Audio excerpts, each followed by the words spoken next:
Welcome to Down and Out but Statistically Average podcast. We got two friends here and we're turning our coping mechanisms into content one episode at a time. My name's Connor. I'm a lifelong Notre Dame football fanatic. My co-host Nate here is a Texas Rangers loyalist. We're not analysts, we're not experts, we're just guys with mics and strong opinions. And today we have our cameo guest who's came on the podcast before, talked about his Western Michigan team, and now we have him back today. Nate Dawg, the one and only. Welcome in, my friend. And to both of you guys, we're going to, as you guys know, we're going to talk a little bit of baseball to get started. Specifically, we're going to start off with the Rangers, in which we recently went to a game down in Miami, which was a good time. And, we're going to talk about that game. We're going to talk about, obviously, the games that have happened subsequent to that. And so, for posterity's sake, this is June 27th in the time of recording, so that's where we are in the baseball season. So, gentlemen, we'll start with you, Nate. Not Nate Dawg, but Nate. Give us a quick update since that game that I went to with you, and give our podcast listener here a quick update on Ranger Nation. Where are you guys sitting? Are you guys still statistically average? What's up? Yeah, you'd think that given how much time it's been since our last episode recording, that there'd be a significant update, and there are updates, but the overall update is pretty much still the same. We are aggressively mediocre.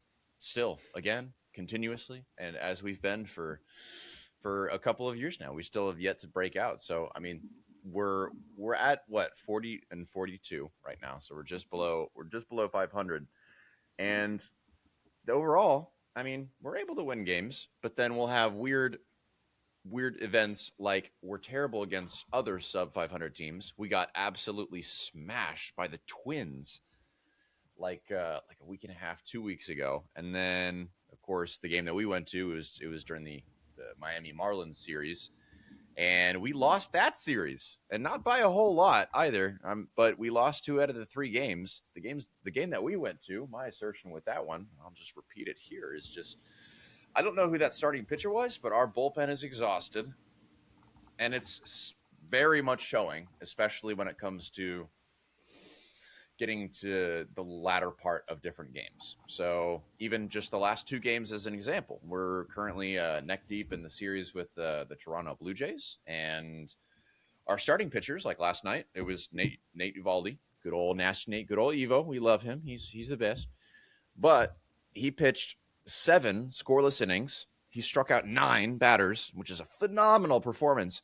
And then as soon as we bring in somebody else in the 8th inning, we bring in Jacob Junis, who's historically been one of our best relievers.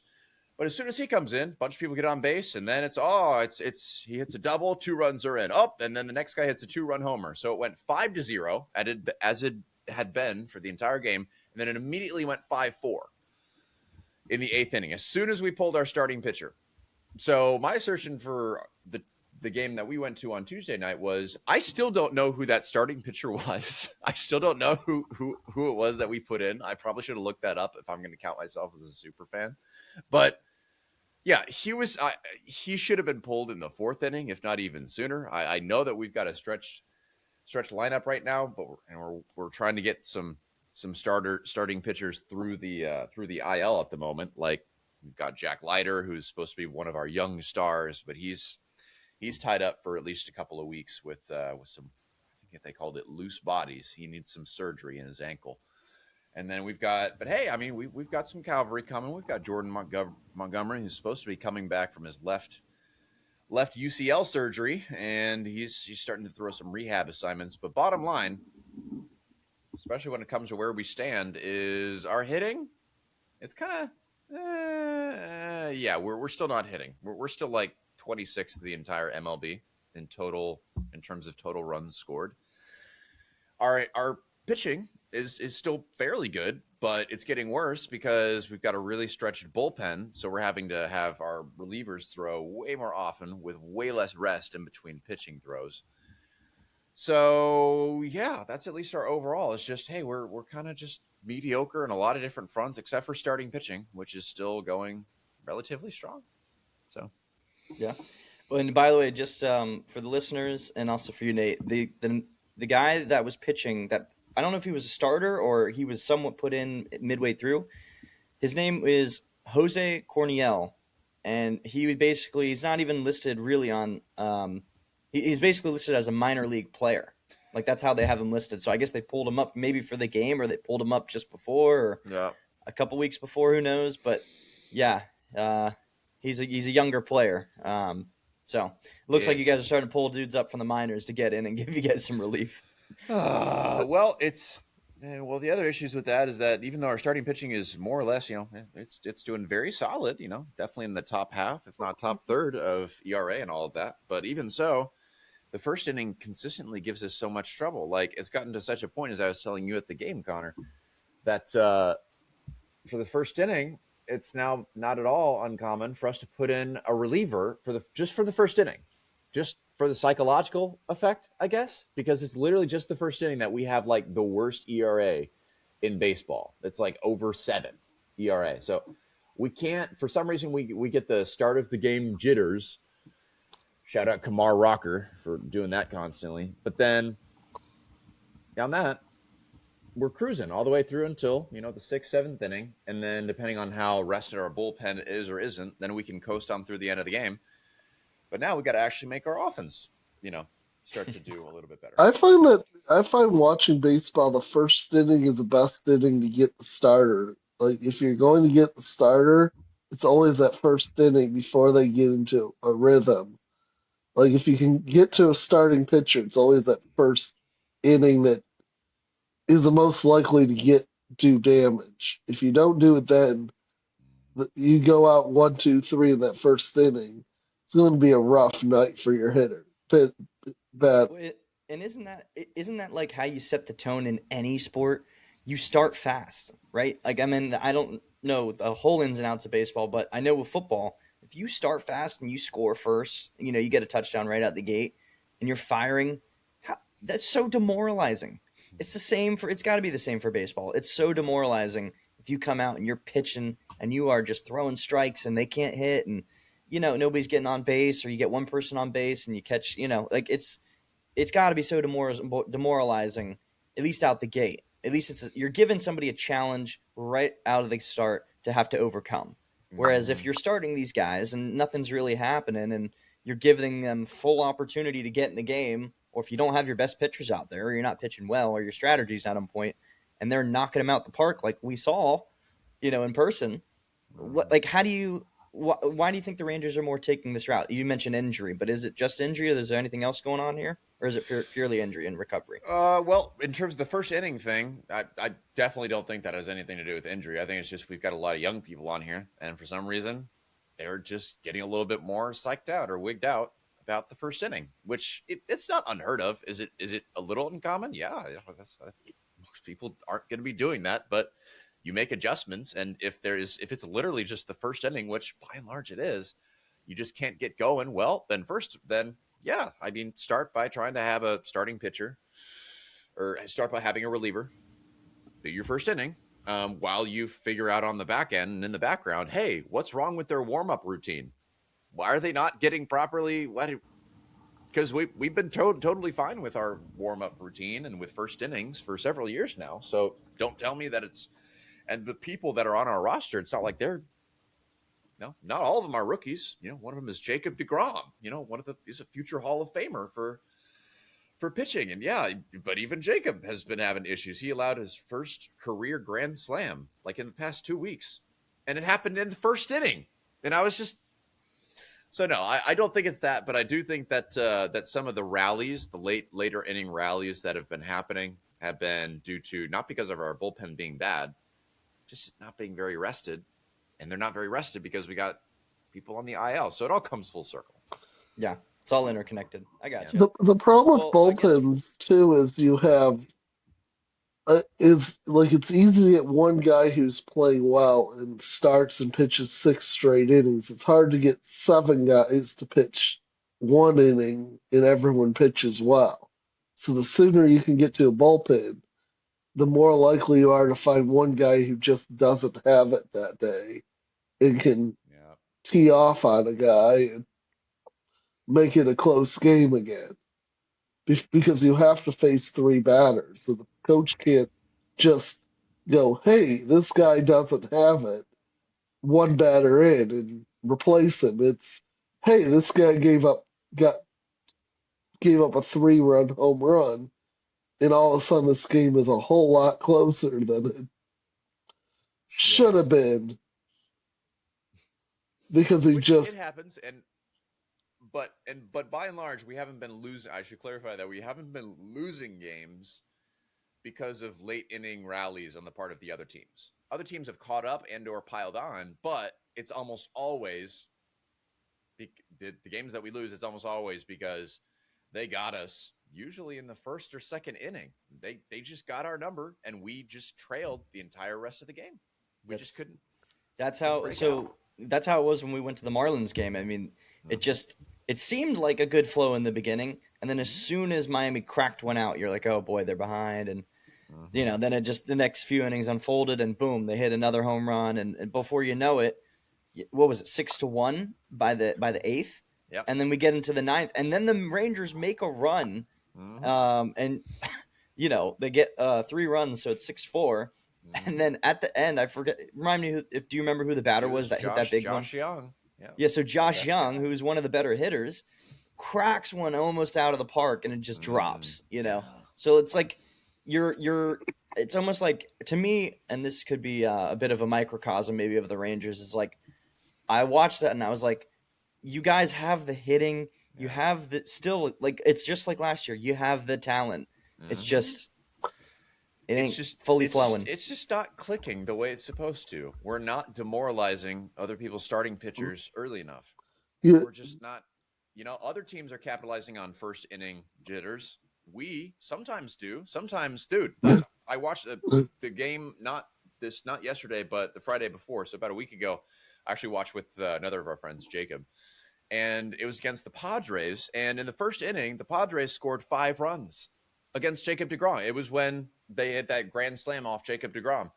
And I was like absolutely demoralized. And then bottom of the first inning, we scored 5 runs right back, and we ended up winning that game. I think we won it like 8-6 or something like that, or 8-7. It was a high scoring game, but we have it. It's there. And we just need to hit earlier. That's really all I'm saying at this point. Hit earlier. They like this podcast so much they wanted to be statistically average. Evidently. I think we're reaching them. We're making an impact on the Rangers. They saw statistically average one. We want to be statistically average. We don't want to be bad.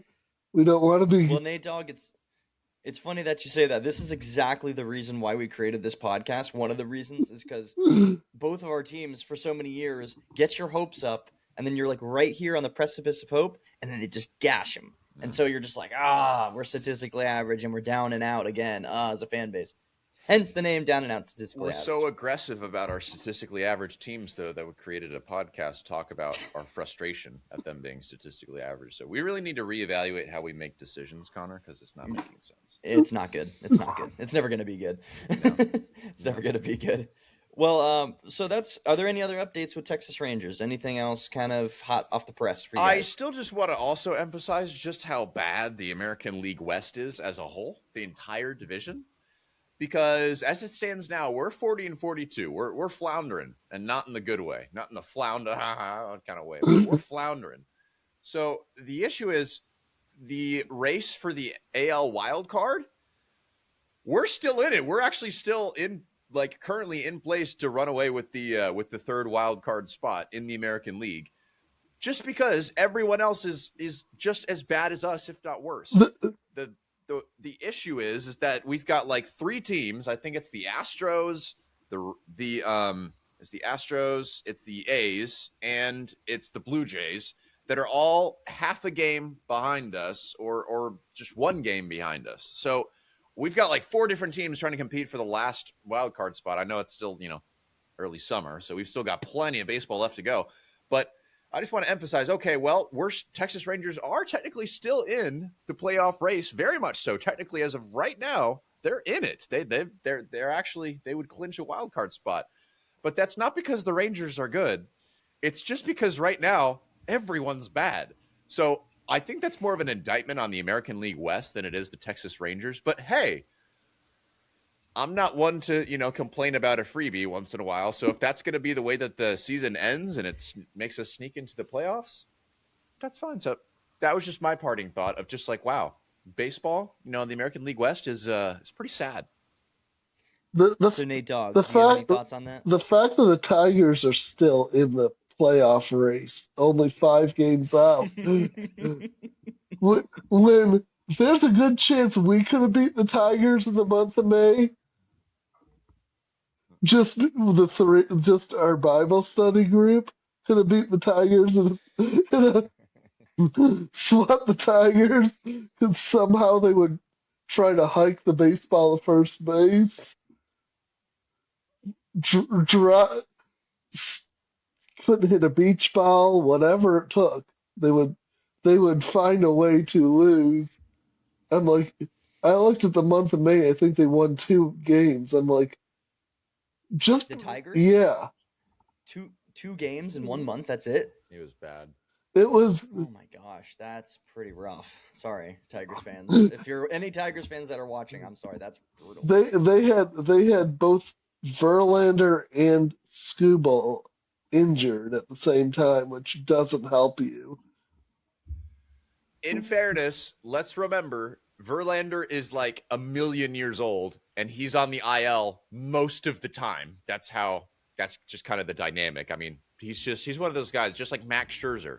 It's like, hey, you already earned your spot. Is it time for you to retire before you like really seriously hurt yourself? That's my concern with Verlander. Interesting. Well, speaking of players at large, not just on the Rangers, Nate Dogg, do you have any sort of news on any trade updates or any sort of wider MLB news for us? These I aren't feel like you got some stuff in the chamber. these aren't baseball trades, but I have a feeling that the Panthers game may have to come with a health warning for your physical safety at this point. You've got No. you've got two Kachuk brothers on the same team. Both want to rip your head off, and now you have Marchand and Bennett on the same team. They're Oh, talking. so this is NHL. We're Yeah, swearing NHL. the Okay. So podcast listeners, if you are NHL fans, this is a news little segment here. Let's rock. Let's get into it. they decide Go for it, the Nate. Panthers decide to sign Brady Kachuk, which is Matthew Kachuk's brother, and they're known for being kind of tough guys that protect their teammates. But now they're trying to form a line of Marchand, which can be literally he's nicknamed the Rat in the team. The Panthers are known for when they win, the fans throw plastic rats on the ice. He's known so much as a rat that they shoot a rat at him after a win to tease him about the reputation he has as being a rat and kind of a tough guy, nasty guy on the ice. But So this is a guy that's he's now on the Panthers, he's on the Panthers. Where was he before? he was on Boston a couple of years ago. They traded for Okay. him. So the Panthers have 4 captains. Barkov, that's a current captain. Marchand, that was a Boston Bruins captain. Um, Matthew Kachuk used to be a captain in Carolina. Um, Brady Kachuk used to be Ottawa's captain. It literally is a team of other teams' captains. It's the most stacked hockey team. There's rumor that they're going after Team USA's goalie, Connor Hellebuck, in the offseason. They're Ah, we trying. love a good Connor. We love a good Connor. Let's go, Yes, baby. he's so. I'm like, if they get him, it's going to be the second greatest hockey team I've seen formed, behind the So behind the so 0-2 if we Red have any Wings. so if we have any Panthers fans watching, Nate, give us some sort of quick synopsis of the Panthers. What do you see is going on right now? To walk us through that. They just signed a top line forward that's one of the stars of the league in a trade for 3 first-round picks and a second-round pick. Hathaway? No, not Hathaway.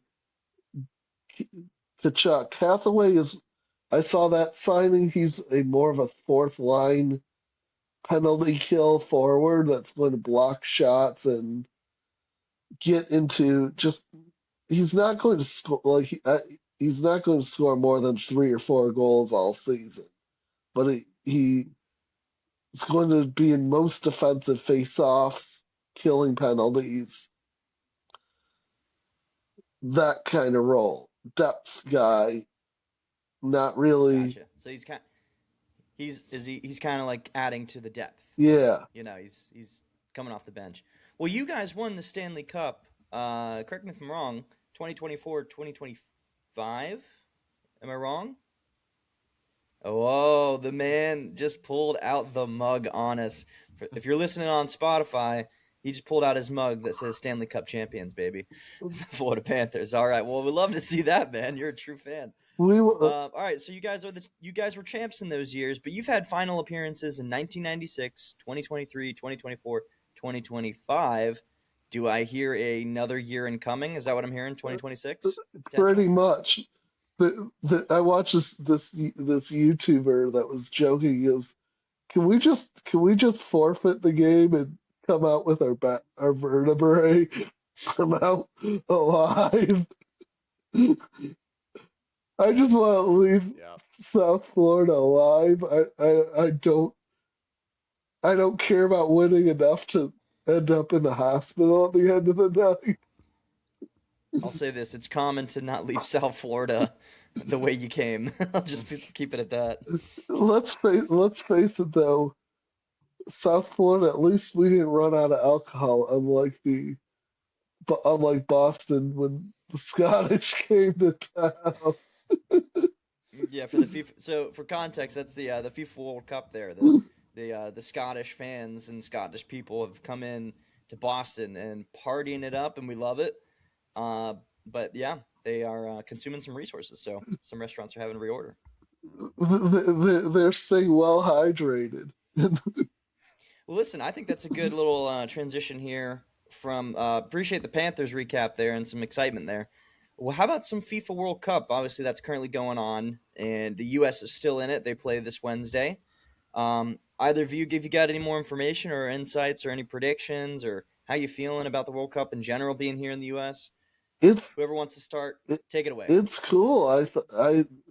Pulisic looked good in his return on Thursday. The U.S.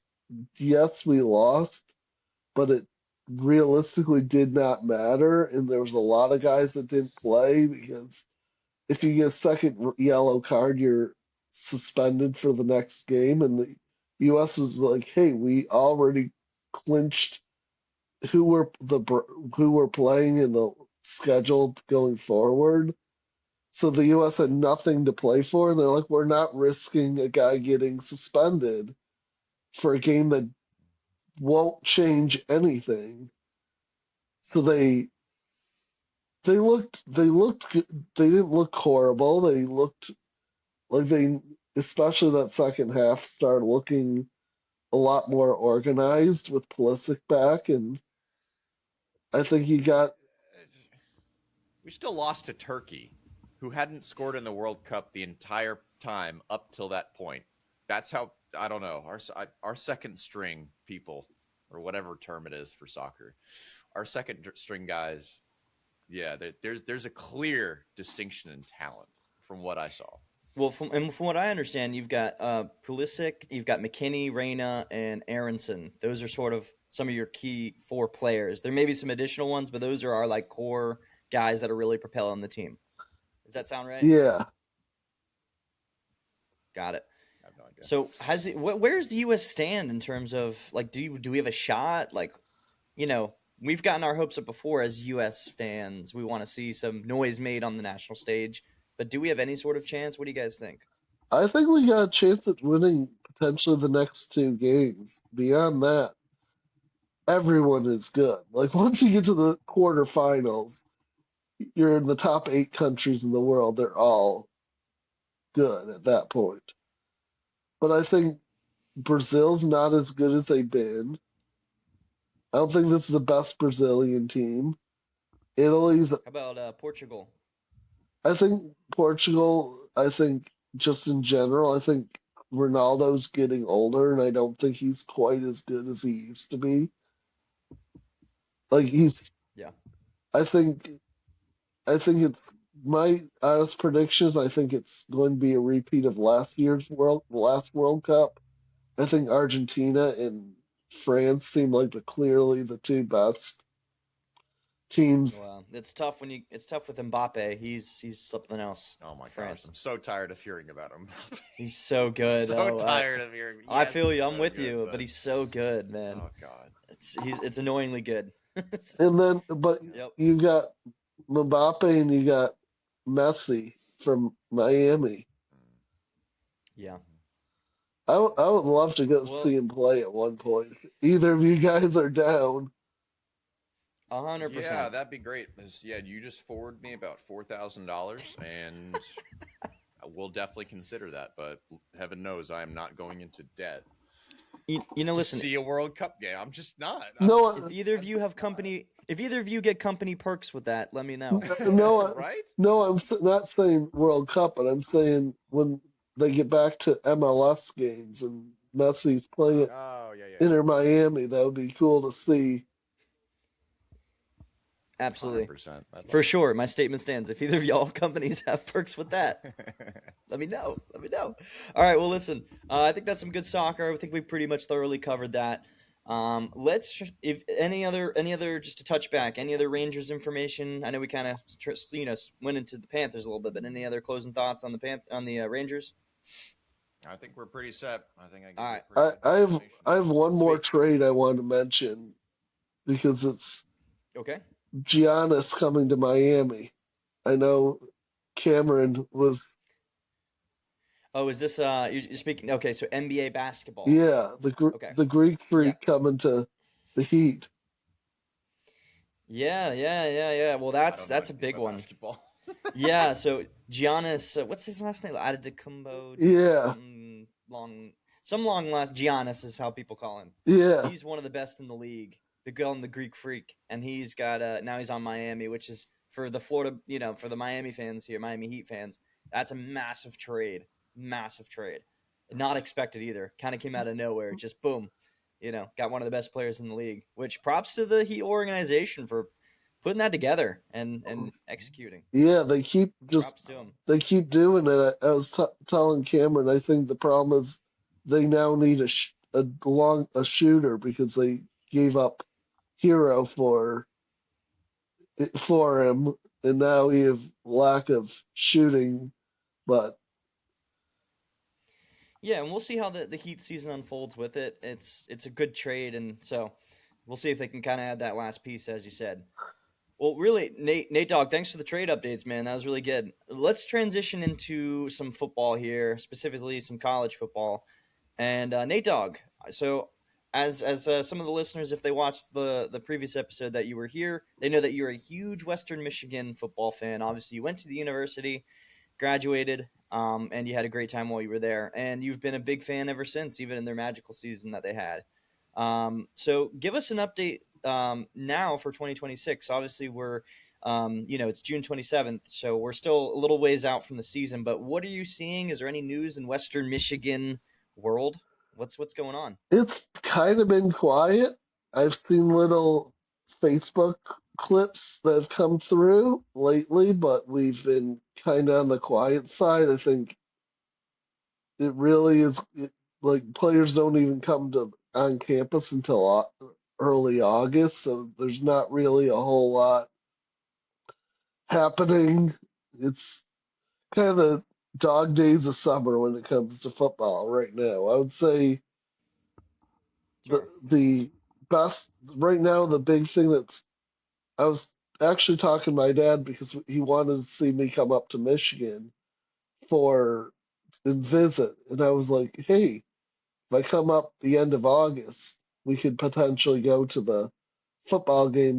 We're playing at Michigan in the on September 5th, and I was just like, it would be 2 weeks before the game, so I'm like, yeah, I love you, Dad, but I think that's a bit more time than I should spend go out of town for.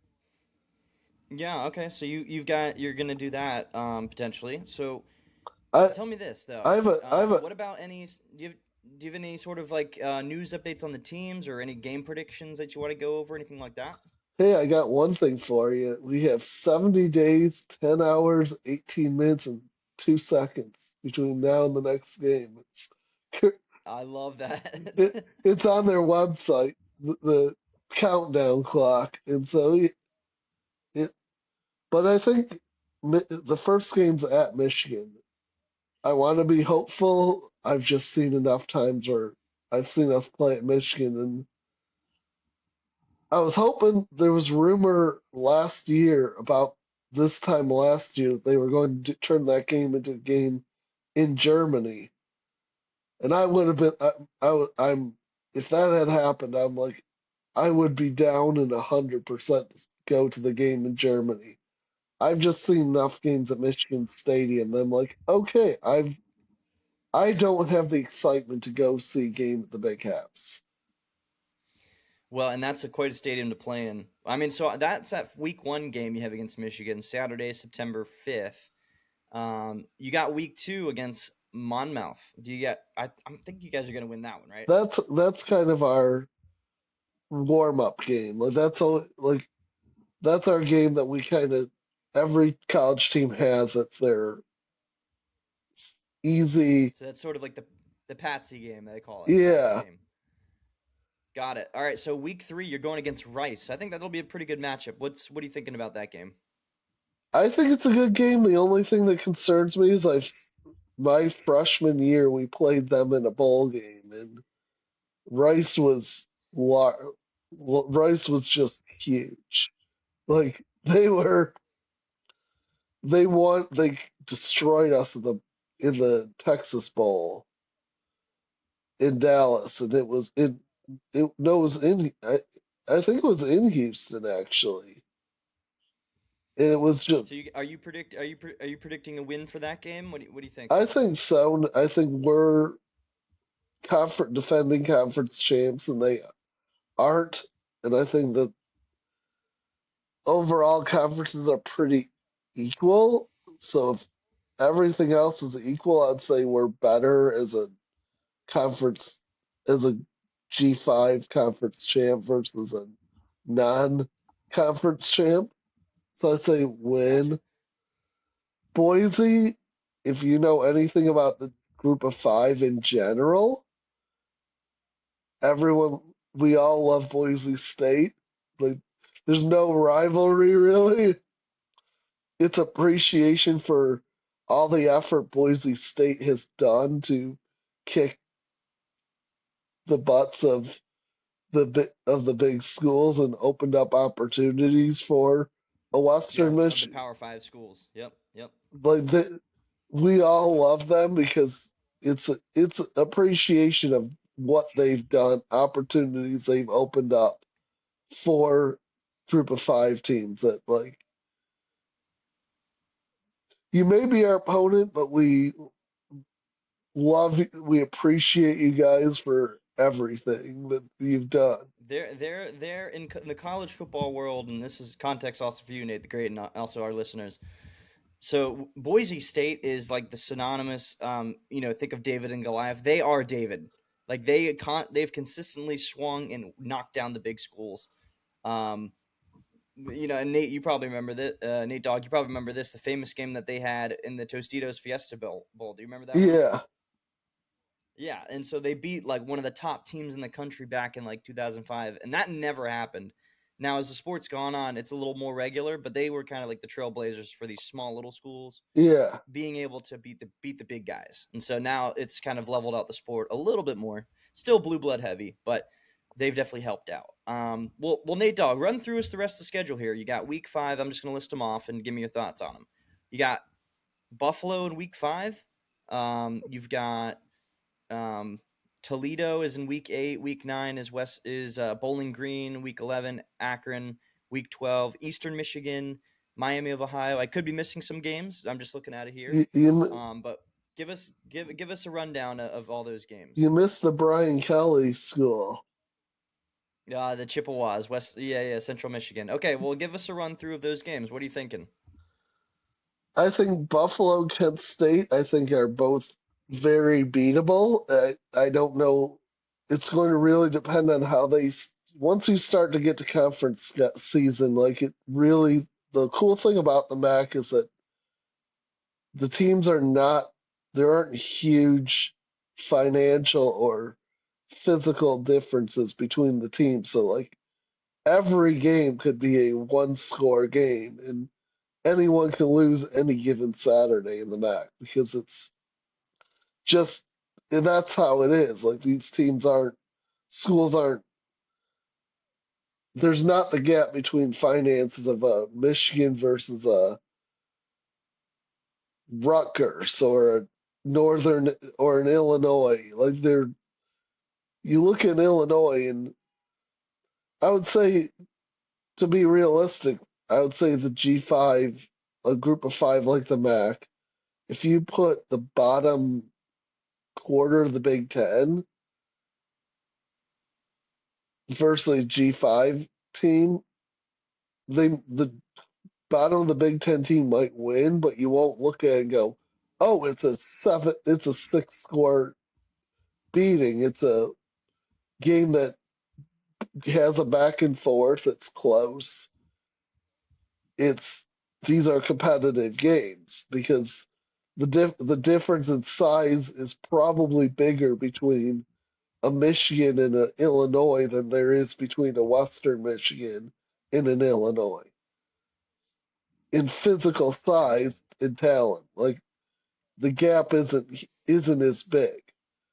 And the and now with all the transfers, it's like, okay, if you're not starting at a Michigan, you might go to Western Michigan, and their backups might be better than Illinois, like starters. Yeah, so what you're saying is these group of five teams, the playing field has been leveled a bit with NIL, transfer portal, things like that. But just to kind of touch on it, because I want the podcast listeners to kind of see your predictions and your thoughts on the seasons. I think What do you think about the rest of the games? I think Toledo's always kind of our toughest opponent every year. It being in the Glass Bowl, it's always seen. I haven't seen a lot of wins when we play Toledo.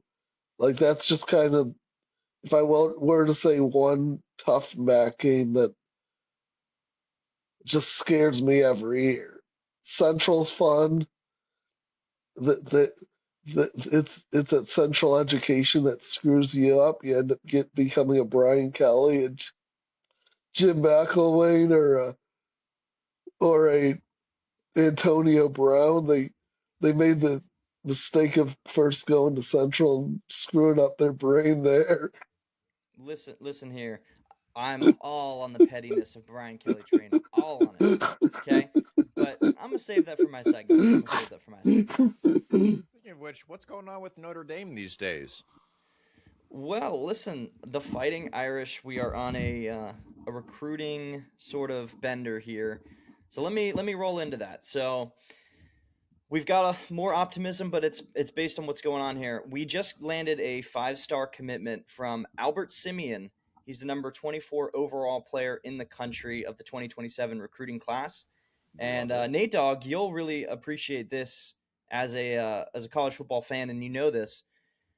He is out of the state of Louisiana. So Notre Dame just pulled a 5-star offensive lineman, the number one player in the state of Louisiana, out of Louisiana.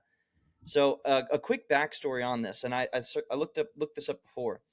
Out of in the last, I think it's in the last like 5 or 6 years, there's been 35 5-star players to come out of Louisiana. 24 of them go to LSU. Out of the remaining ones from that difference, none of them have gone north of the Mason-Dixon line. So it's almost impossible, and this is like a common trope about Louisiana recruiting, is that number one, it's almost impossible to pull them out of the state. LSU is the school. It's almost like its own religion, LSU. It's wild. Number two, if they're going to leave LSU, they maybe go to Texas A&M, or they go to Ole Miss, or they go to Florida, or somewhere in the South. They don't go north of the Mason-Dixon line. And perception-wise, this is huge for recruiting. That commitment just bumped us to the number 2 ranked class recruiting-wise for 2027. Nate Dawg, I think I mentioned this to you last time. Last year, we had the number 1 recruiting class in the country. So we finished number 1 last year. This year, we're fixed to finish either number 1 or number 2, at least in the top 3. So that hasn't happened back to back with the top 3 recruiting classes. That hasn't happened since Lou Holtz was the coach at Notre Dame. So Marcus Freeman is actually establishing himself perception-wise and is changing the narrative that Notre Dame can't get the same type of players that the SEC gets, or that the Ohio States of the world gets, or the Michigans. Unfortunately, Nate Dawg.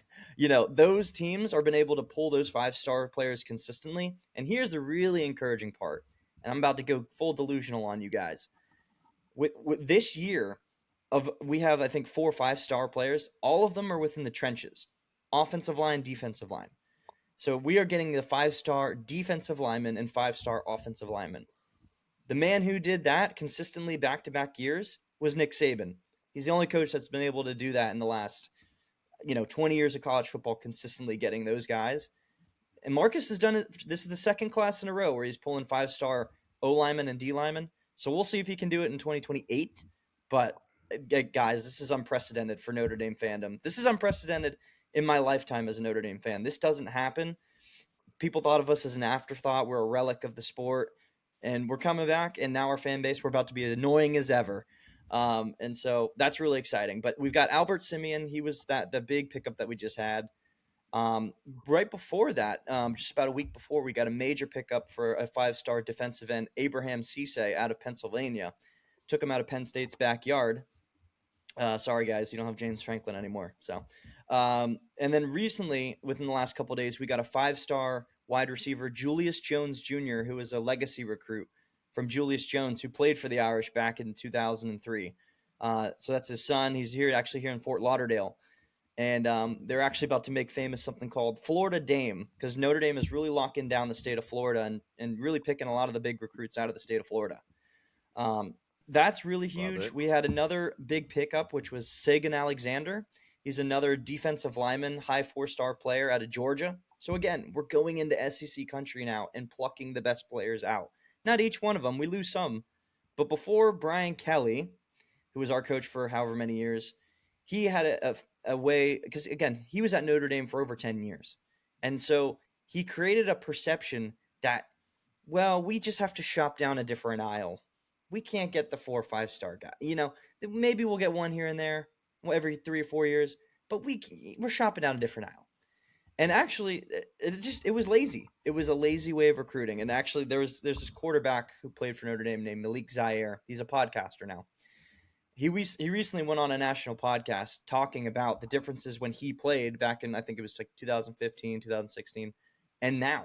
What's the big difference? He goes, Brian, I was surprised he said this because it's the truth.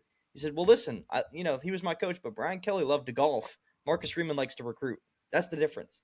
So there's a culture difference that Freeman has shown in the last 5 years where he's turned the corner in the narrative, and we've stocked up talent to where we are preseason number 1 or number 2, depending on your poll. And it's not just that sort of hype from the media, trying to draw attention or whatever. It's within the recruiting. It's within the talent on the roster.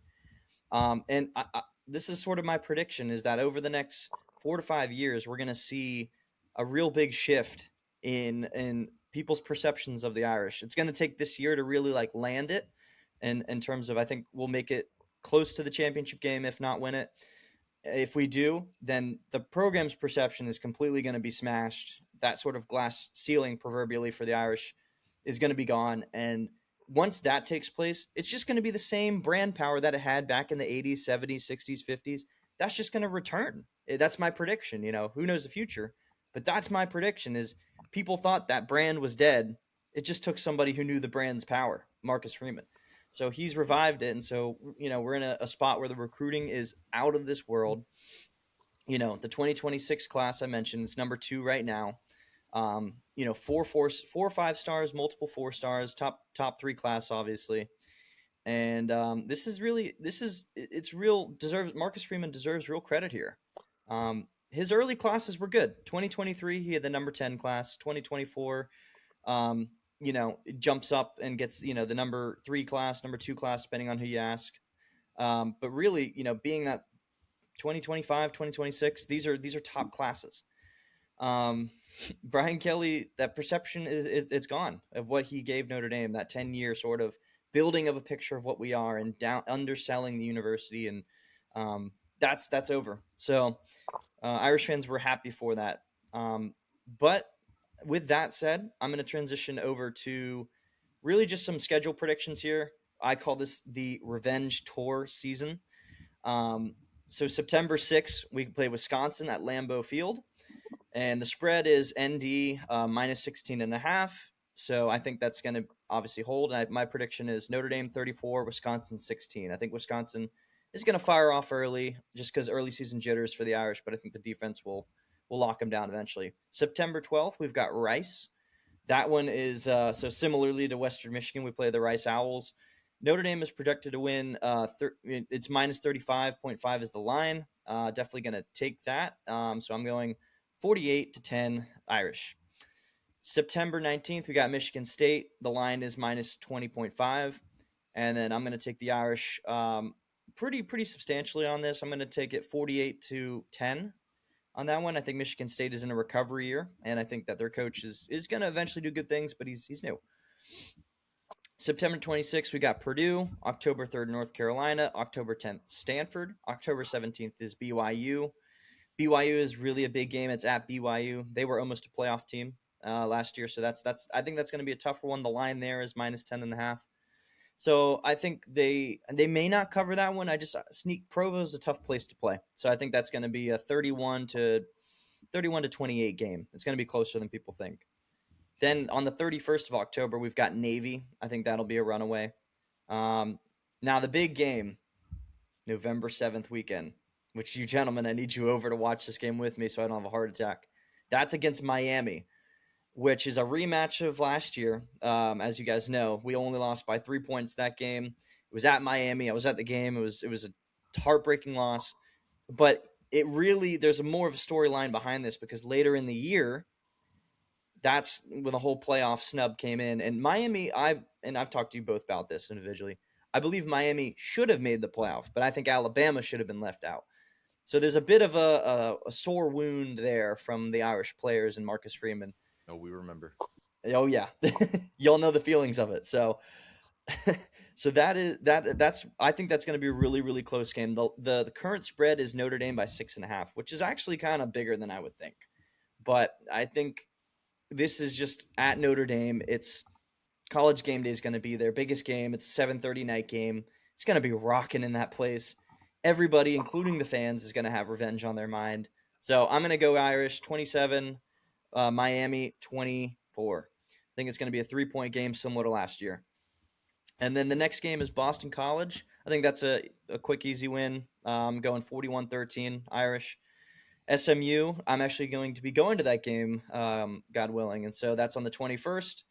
And so Notre Dame is favored by 17.5. I think that actually is big. SMU is better than you think. They got some really good transfers that came in the offseason. So I'm going to go Notre Dame 34, SMU 25. I think that's going to be a closer game than people think. And then November 28th at Syracuse is the last game of the year to round it out. The spread there is Notre Dame by 20.5. So I'm going to take really run away with that spread. I think Syracuse is just they're not that the roster's not very good this year. They've got some okay players like Steve Angeli who transferred from the Irish to be their quarterback. So I'm going to predict that game is going to be 50-10. I think it's going to be a blowout. That is good. So basically that season for us is a 12-0 season, and yes, okay. Why aren't you predicting one loss? Like, is this a little too much hype here? I would say no, because of the talent of the roster. It's a roster that has not just the starting players that are top level, especially on defense, but even offense. But there's a depth of talent that has been built over the last 2-3 years with these recruiting classes stacked on top of one another. So really, to close out for the Irish side of things, it's really just an amazing recruiting time to be in. It's really exciting to be in this summer. It's not as a boring of a summer, and that's great as a fan just to see some really exciting things after the many years of heartbreaks and boring summers and just frustration, to where we're actually ramping up and there is such a sense of optimism in the fan base. So rant over, gentlemen, and appreciate you letting me talk about my team here. So that's all I got. Can you say that the guy wanted to join the family? That's right. Brian Kelly will let you join his family. Hey, he's no longer in LSU now. I don't know. So for the podcast listening here, anybody listening in, he's actually now going to be a CBS sports commentator. So that is his new position. How do you feel about that, Nate Dawg? I mean, you trust an analysis from a guy who went to coach Central. That's a Yeah, well, his roots are everywhere. He's been to a lot of different places. He's been to Notre Dame. He's been to Central. So, yeah. But I'm Yeah. like the guy from LSU wanted to go to name to join a real family, not the one. So yeah, for those listening, the joke is Brian Kelly, when he first got the job at LSU, he did basically like an introduction of himself at an LSU basketball game, right? So he goes out on the court and he's talking to the fans. He's getting them riled up. It's really like he's trying to really ingratiate himself in the culture at LSU. And it's reported, and there's video of it, that he sort of like molded his accent. I mean, this guy's from Massachusetts. Hasn't been south of Michigan in his whole career. I mean, he's a northern guy. He's a Midwestern. He's a northeastern kind of guy. But his accent changed as soon as he got to LSU, and he said, "Well, me and my family, they're here. We love LSU." So it's funny. The guy did not want to go to LSU because he wanted to join a different family. Well, gentlemen, that's all I got on Brian Kelly. You can go a little bit. You can't go too much on ragging on him. But do you guys have anything else on the pod today? Any other closing thoughts, or what's up? Anything I'm else? all for bragging on a Chippewa. That's right, man. Nate, Nate the Great, what about you? Man, honestly, we're doing pretty solid. We got a lot of things to look forward to, even if the Rangers don't end up doing a whole lot. But we'll see. You never know. Might be able to sweep this whole series against the Blue Jays, and then I might my mood might turn up. Let's go on a little bit of a tear this summer, okay? Awesome. All right, guys. Well, that's going to close it out for the Down and Out but Statistically Average podcast. We want to thank you all for listening and joining in onto the show. For my co-host here, Nate, and for Nate Dawg, our special cameo guest, and the Western Michigan fans, we thank you all for joining. My name's Connor, and this is the Down and Out and Statistically Average podcast. Thank you for joining, everybody, and have a great day. Thanks, guys. Thank you.